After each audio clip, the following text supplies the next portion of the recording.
back burner. You try and improve relations with India in whatever way you can. But that was a point of departure. That was in order to have some stability in India-China relations, which would not get disturbed by whatever developments take place in J&K and between India and Pakistan in regard to Kashmir. Now, therefore, the basic point there is that insofar as Pakistan's position on J&K is concerned, the Chinese have generally supported the Pakistani position, except insofar as the dispute with India is concerned. Now, the interesting thing about Gilgit and Baltistan is the POK position is the same as India's position, that it is a part of POK. The government in Islamabad for about 40 years now has taken the position that it is a detached area, it is separate, and therefore they have in fact it was under the administrative control of the federal government. And last year there was a resolution of the Parliament, an act of Parliament, under which they gave autonomy to this area. Now, POK is on record as telling the government in Islamabad that the territory of Gilgit-Baltistan, the northern areas, Gilgit-Baltistan is a new name. Earlier it was known as the northern area. That should be under the administrative control of POK, that is the government in Muzaffarabad. It's a fiction, it's a facade, that government, but still that was the position that the POK government had taken. And just as a matter of fact, it's about 26,000 square miles in terms of territory and about 1 million inhabitants. There are about 7 districts now. The Chinese in this case have clearly gone with the Islamabad position rather than the Muzaffarabad position. And also in explanations that the Chinese have offered on different occasions, not specifically in this occasion, on this occasion alone, but on other occasions, is essentially, when it comes to J&K, this is a disputed territory between India and Pakistan. But there is another aspect that we have to be aware of and take note of. And that is that the Chinese position in regard to J&K is not confined to India and Pakistan. The Chinese position, from which flows the point that you made about sovereignty, India's sovereignty over J&K, is that China is today in possession of territory in Aksai Chin, which India claims as part of J&K. India claims the entire state of J&K as part of India, which includes not only territory under Pakistani occupation, but also Chinese occupation. And therefore, for China to recognize Indian sovereignty would in effect be to accept India's claim that China is an occupation of Indian territory in J&K.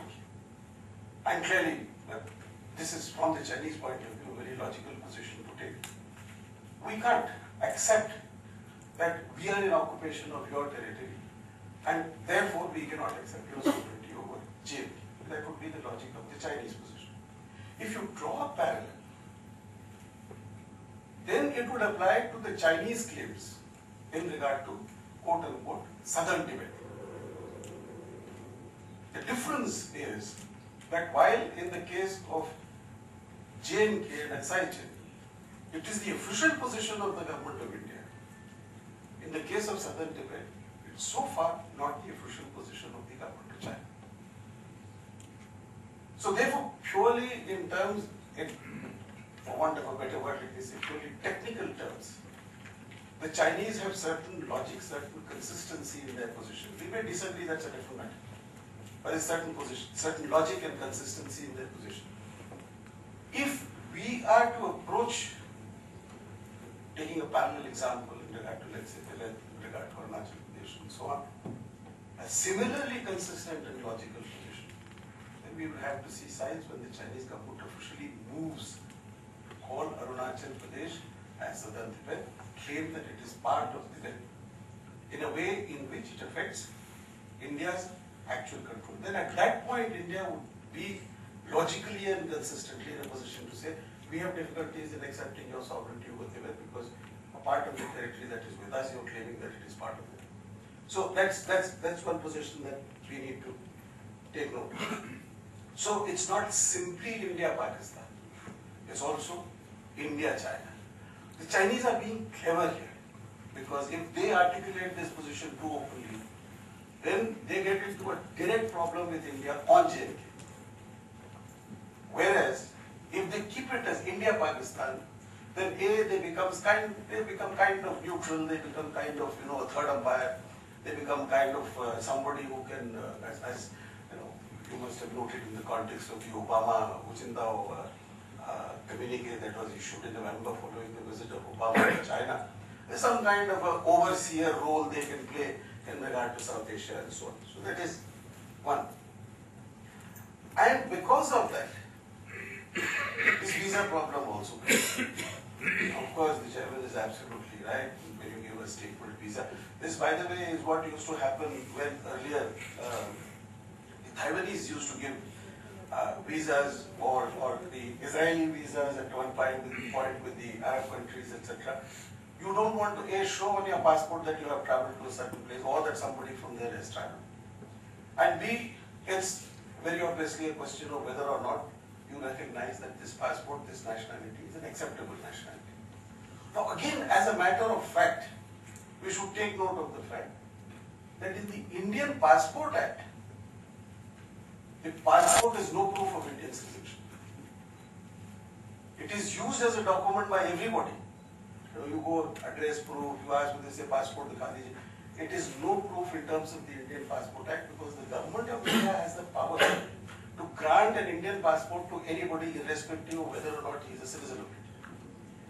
A third point is that are these issues being raised in regard to citizens of J&K, state subjects of J&K, whose passports are issued from Srinagar? Or are they being raised in regard to citizens, state subjects of J&K, whose passports are being issued from elsewhere?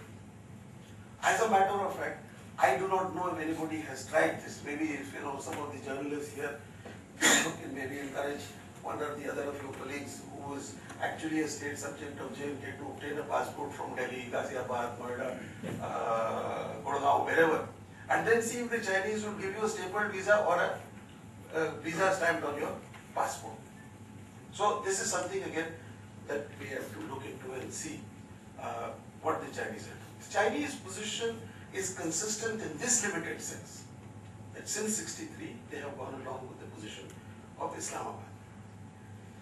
In regard to Gilgit-Baltistan, you are quite right, Mr. Chairman. It's a matter of surprise that the government of India says that we will verify the information that has appeared in the New York Times International Herald Tribune article that Seneca Harrison has written, which the Shama Prasad Mukherjee Research Foundation has very thoughtfully circulated in the papers which are before you. Actually, this issue is not a new issue. If you recall, about a year ago at the ADB meeting in Manila, when the question of India's assistance program, which included one project in Arunachal Pradesh, came up, simultaneously in the same meeting, there was a project in regard to POK. What is this project? The Chinese, Pakistan and China have agreed that China would build a 7,000 megawatt power project in the Gilgit-Baltistan area. Clearly, a power project of that sort does not suddenly come up from there. In the context of India, it would probably be a double UMPP. Because here usually we call a 4,000 megawatt project as a UMPP. So this would be a double UMPP.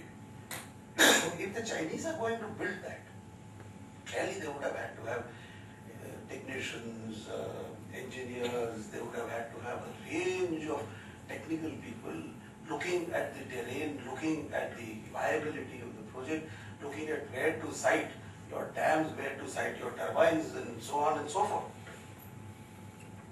Why does then, and here very briefly I'll come to the chronology in the minute, which is also something which surprises me. 1 year plus down the line, the government of India says, we will, or we are verifying this information. Now, maybe the government of India in the Ministry of External Affairs is being cautious, because what this New York Times article spoke about specifically was PLA personnel. And generally, at least in popular imagery, we associate PLA means a uniformed soldier. Man who carries either a gun or who can operate a missile or operate a tank or whatever weapon. The general probably tell us whether I'm right or wrong, but generally that is the association that you have if you have a PLA. But then